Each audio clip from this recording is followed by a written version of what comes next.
दो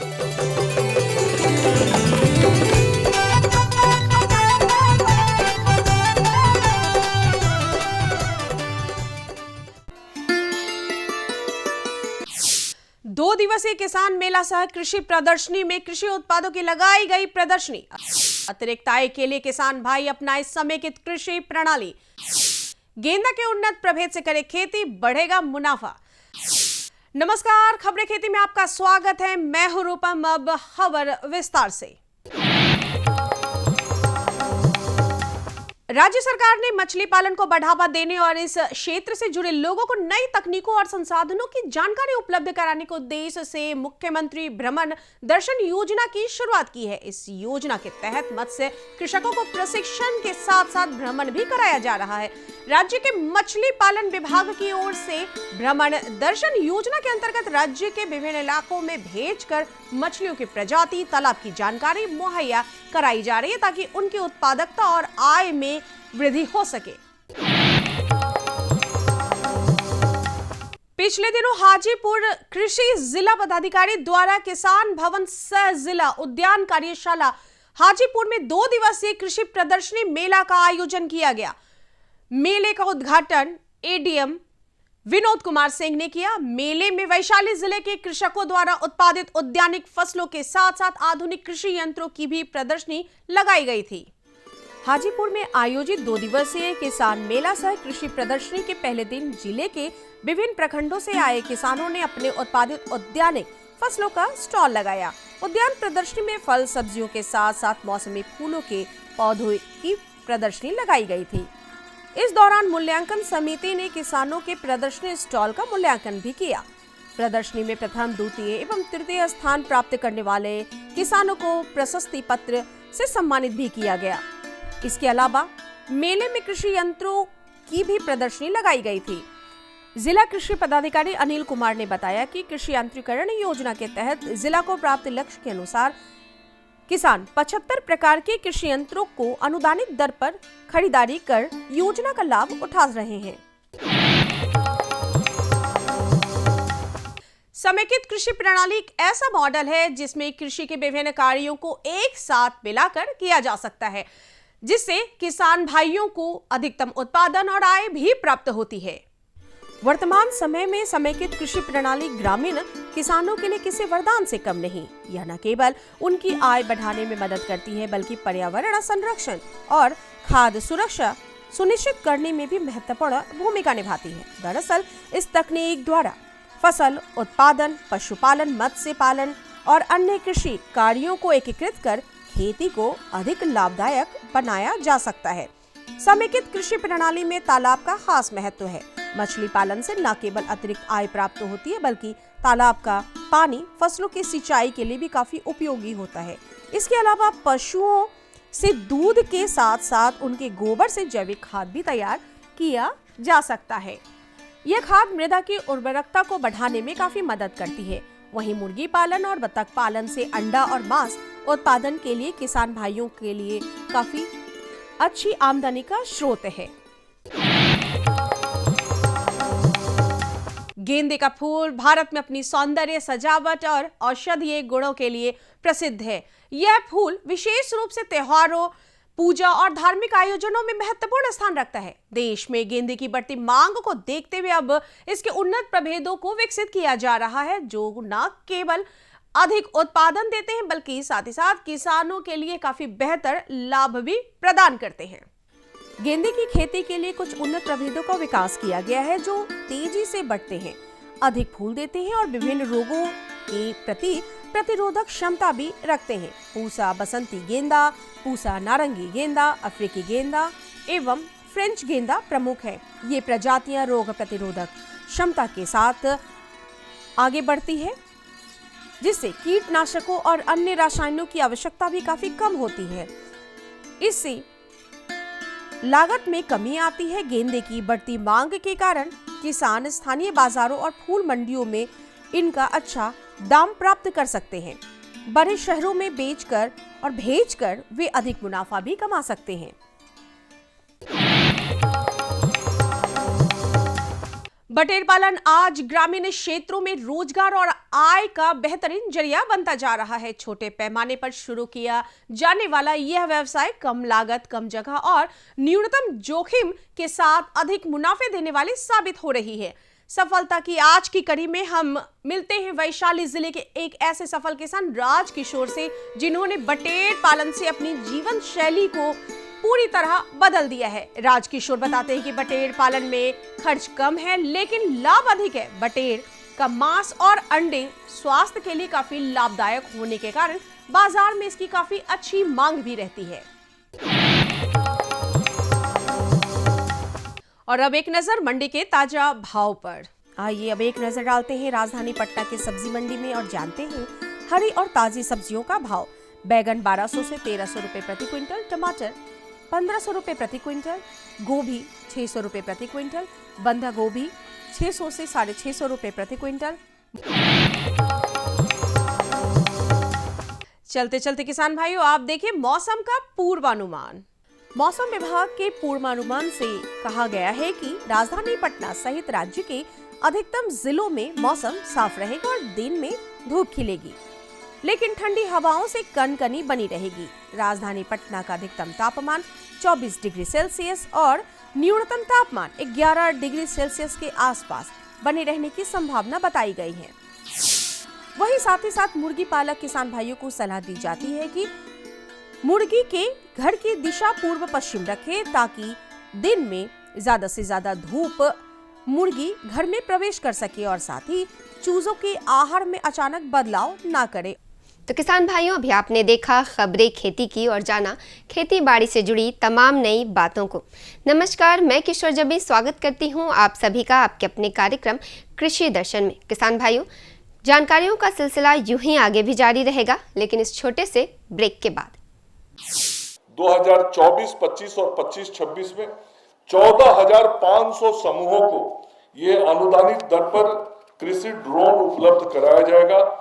ये निर्णय आदरणीय प्रधानमंत्री जी ने लिया है और मैंने कहा प्रधानमंत्री जी का, मुख्यमंत्री जी का सदैव महिला सशक्तिकरण पर ध्यान रहता है और सशक्त नारी ही विकसित भारत का निर्माण कर सकती है। हर जोखिम से निकल कर फसल आए, सुरक्षित हो जाए। फसल बीमा से हर किसान अब आत्मनिर्भर हो जाए। अब सूखा पड़े या बाढ़ आ जाए, कोई डर नहीं। अब ओले पड़े या कीट पतंगे फसल खा जाए, कोई फिक्र नहीं।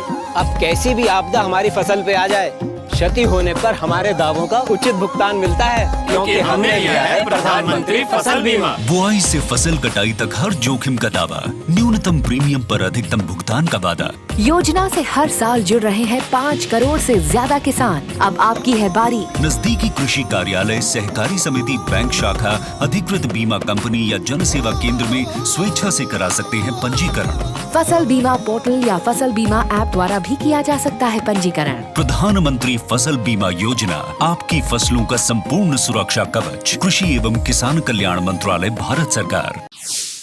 ब्रेक के बाद कार्यक्रम कृषि दर्शन में आप सभी का एक बार फिर से स्वागत है। किसान भाइयों, आज खेती में कई आधुनिक उपकरणों का इस्तेमाल किया जा रहा है, जिसमें ड्रोन भी शामिल है। लेकिन इस ड्रोन का इस्तेमाल हमारी महिला किसान भी कर सकें, इसलिए हमारे प्रधानमंत्री ने नमो ड्रोन दीदी कार्यक्रम चलाया है, जिसके तहत महिला किसान को ड्रोन के संबंध में प्रशिक्षण दिए जा रहे हैं। तो आइए देखते हैं इसी पर आधारित ये टीवी रिपोर्ट। नमस्कार, आपके अपने पसंदीदा कार्यक्रम कृषि दर्शन में दर्शकों, जैसा कि आप सभी अवगत हैं कि ड्रोन दीदी कार्यक्रम की आगाज 1 वर्ष पूर्व की गई। दूरगामी सोच के साथ माननीय प्रधानमंत्री जी ने नमो ड्रोन दीदी कार्यक्रम की आगाज की, ताकि हमारी जो देश की महिलाएं हैं और खासकर जो स्वयं सहायता समूह से जुड़ी महिलाएं हैं, वो ड्रोन पायलट बनकर अपने आप को आर्थिक तौर पर सशक्त कर सके और साथ ही साथ कई महिलाओं को भी रोजगार मुहैया करा सके। अब जो हमारी ड्रोन दीदी है, वो सिर्फ ड्रोन दीदी नहीं बल्कि ड्रोन पायलट हैं। बिल्कुल, जब हमारी एक पायलट तैयार होगी तो वो कई पायलट्स को तैयार करेंगी। आर्थिक विकास भी अपना करेंगे और साथ ही साथ कई लोगों को रोजगार भी मुहैया कराएंगे। तो इसी पर आधारित एक दिवसीय प्रशिक्षण सह कार्यशाला का आयोजन बामेती के सभागार में किया गया। आइए देखते हैं इसी पर आधारित एक टेलीविजन रिपोर्ट। मैं रूपम त्रिविक्रम और मेरे साथ कैमरामैन अरविंद वर्मा।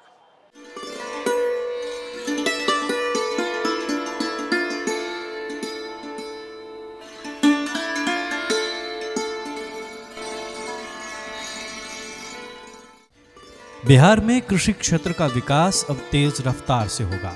राज्य सरकार अब कृषि कार्यों में ड्रोन का इस्तेमाल करेगी, जिससे किसानों के लिए काम और भी आसान हो जाएगा। इसी सिलसिले में पिछले दिनों राजधानी पटना के बामेती में एक दिवसीय ड्रोन दीदी प्रशिक्षण कार्यशाला का आयोजन किया गया, जिसमें राज्य के 16 जिलों से आई 201 जीविका दीदियों ने भाग लिया। कार्यक्रम का उद्घाटन राज्य के कृषि मंत्री मंगल पांडे ने किया।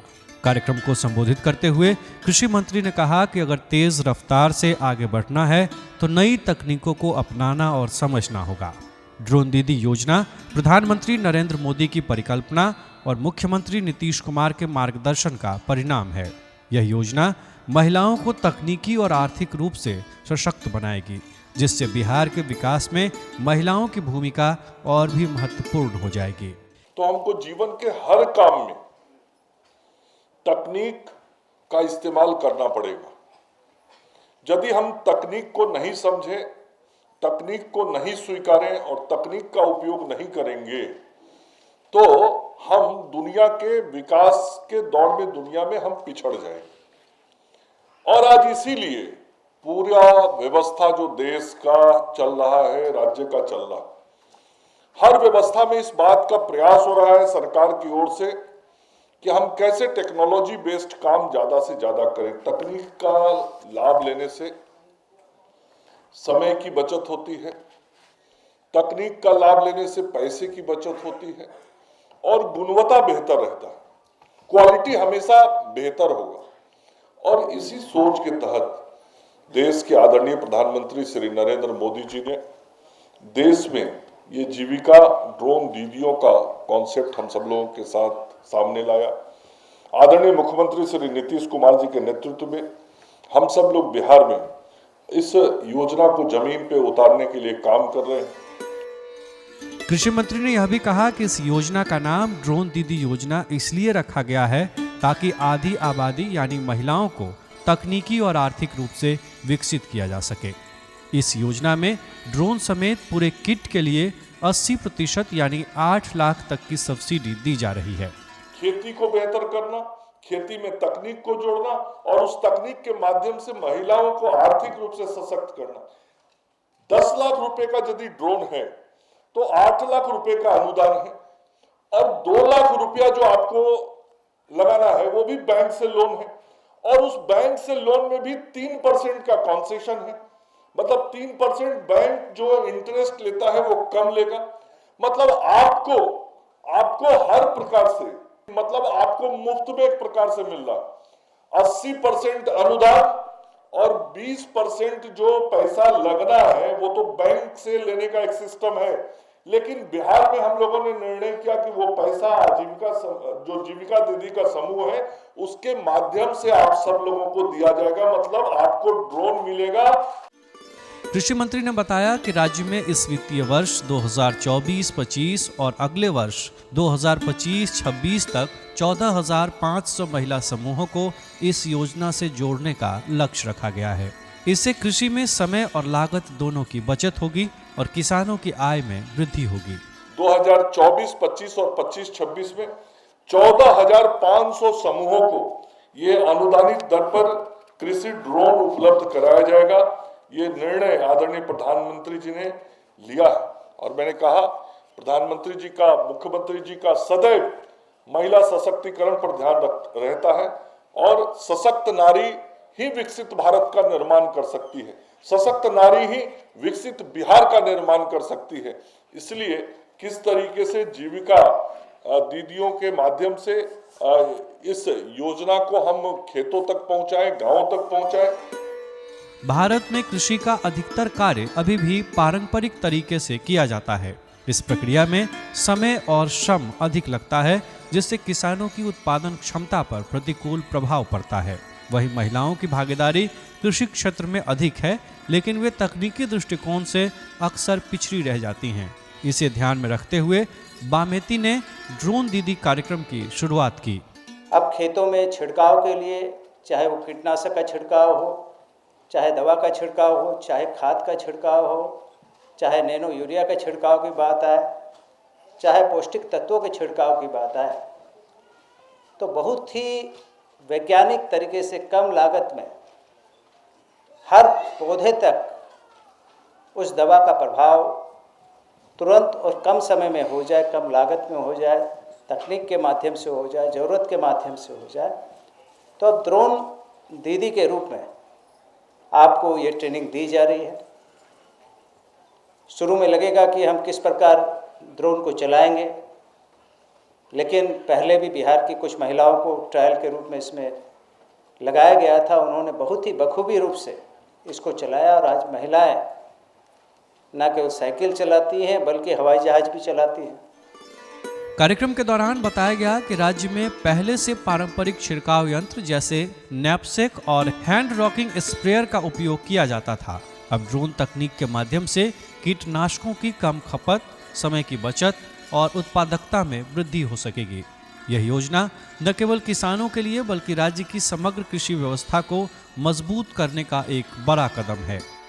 इस कार्यक्रम का मुख्य उद्देश्य ग्रामीण महिलाओं को ड्रोन चलाने और उनका कृषि में उपयोग करने का प्रशिक्षण देना है। ड्रोन के माध्यम से महिलाएं खेतों में बीज छिड़काव, उर्वरक और कीटनाशक के वितरण जैसे कार्य आसानी से कर सकती हैं। इसके अलावा ड्रोन तकनीक से फसल की स्थिति का विश्लेषण और जल संसाधनों का प्रबंधन भी किया जा सकता है। कार्यक्रम के दौरान ड्रोन का प्रशिक्षण प्राप्त कर चुकी जिले की कई जीविका दीदियों ने ड्रोन के उपयोग और उससे होने वाले फायदे के बारे में विस्तार से चर्चा की। चौड़ा पत्ता वाला है, उस पे ज़्यादा काम करता है। जैसे हो गया गोभी, हो गया बैगन, हो गया। 1 एकड़ में मतलब 3 गो बोतल देते हैं, नैनो DAP, नैनो यूरिया और सागरी का। एक बेर मतलब फ्लाइंग करते हैं तो एक बेर में 10 एकड़ कर लेते हैं। एक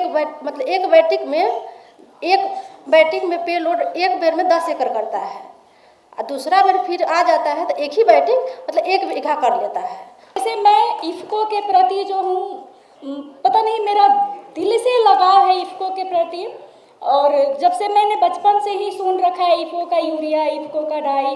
अब जो है मैंने माता पिता के टाइम से ये सब सुन रखा था, और अब जो मैं हूँ तो मेरे जरिए से न्यू ब्रांड आया है, nano urea and nano DAP, और इसको मेरे हाथ से छिड़काव करने का जो श्रेय मिला है, इसको मैं आगे और आगे और आगे से भी आगे ले जाने की पूरी कोशिश करूँगी। जीविका दीदी है, उनको सशक्तिकरण के लिए भी उनके साथ मैं यहाँ पे आई हूँ।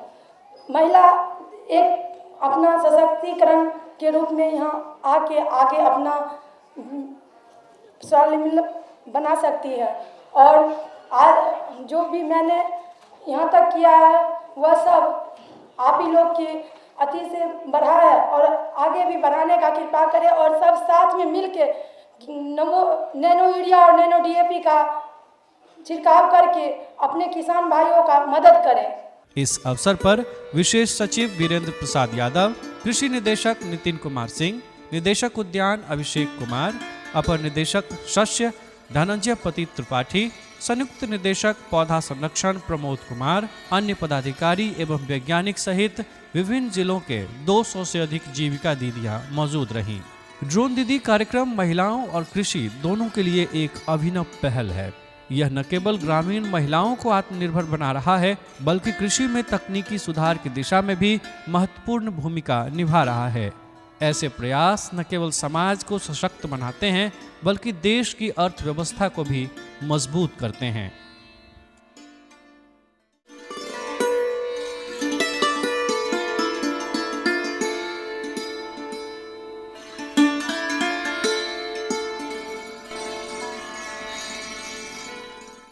तो किसान भाइयों, अभी आपने देखा ये टीवी रिपोर्ट और जाना नमो ड्रोन दीदी कार्यक्रम के विषय में। इसी के साथ बढ़ेंगे कार्यक्रम के अगले भाग में।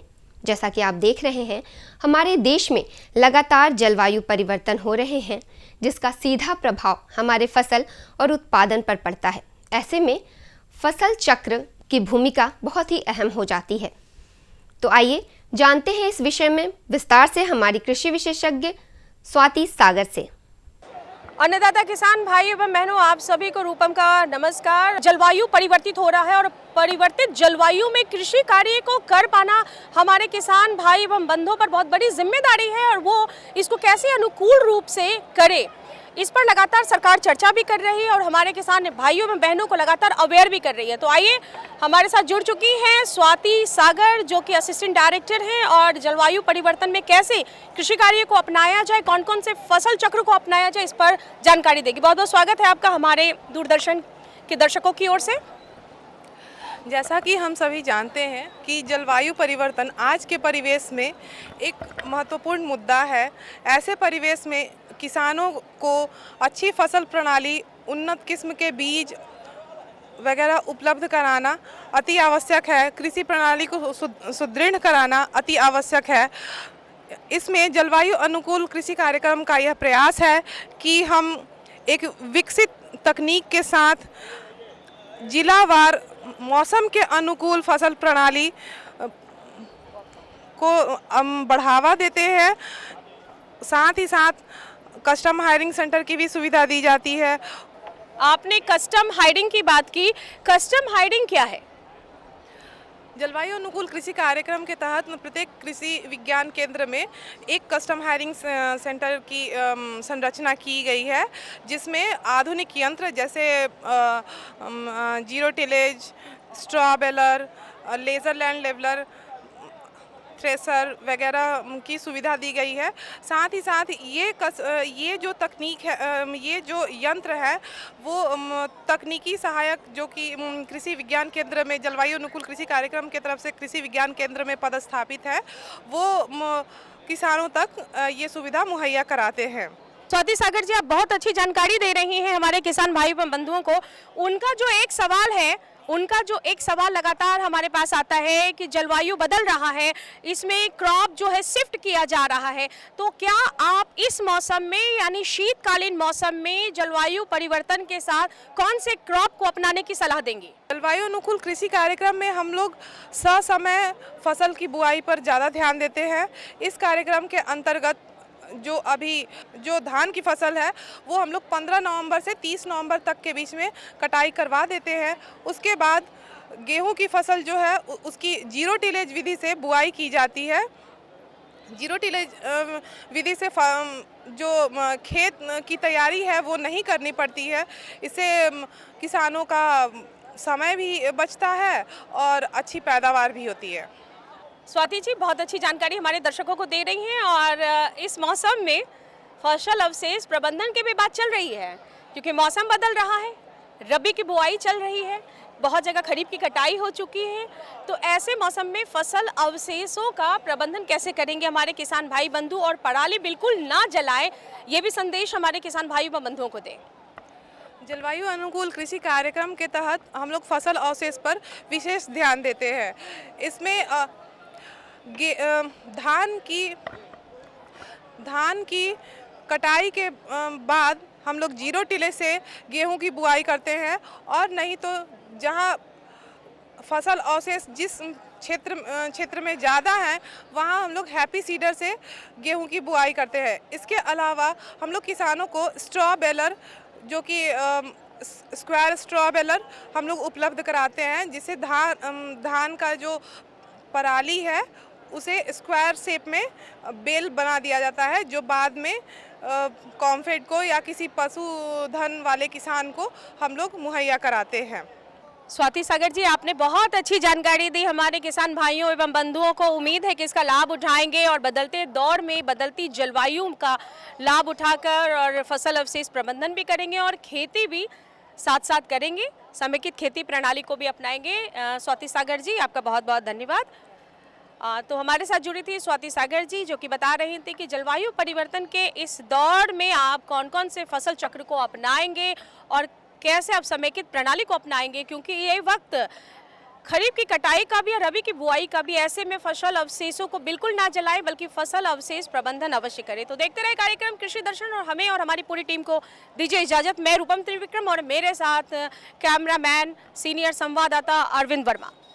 तो किसान भाइयों, आज के कार्यक्रम में आपने नमो ड्रोन दीदी कार्यक्रम के विषय में जाना, साथ ही साथ जलवायु परिवर्तन में फसल चक्र की क्या भूमिका है, इस विषय में पूरी जानकारी हासिल की। उम्मीद है ये जानकारी आपके लिए लाभकारी रही होगी। तो आज के लिए बस इतना ही, लेकिन इस वादे के साथ आपसे लेंगे विदा कि कार्यक्रम के अगले भाग में हम कृषि से जुड़ी ऐसी ही नवीन जानकारियों के साथ फिर से हाजिर होंगे। तब तक के लिए मुझे और हमारी कृषि दर्शन की पूरी टीम को दीजिए इजाज़त। नमस्कार। हमारा पता है कृषि दर्शन, कमरा नंबर 203, द्वारा केंद्र निदेशक, दूरदर्शन केंद्र पटना, फ्रेजर रोड, पटना।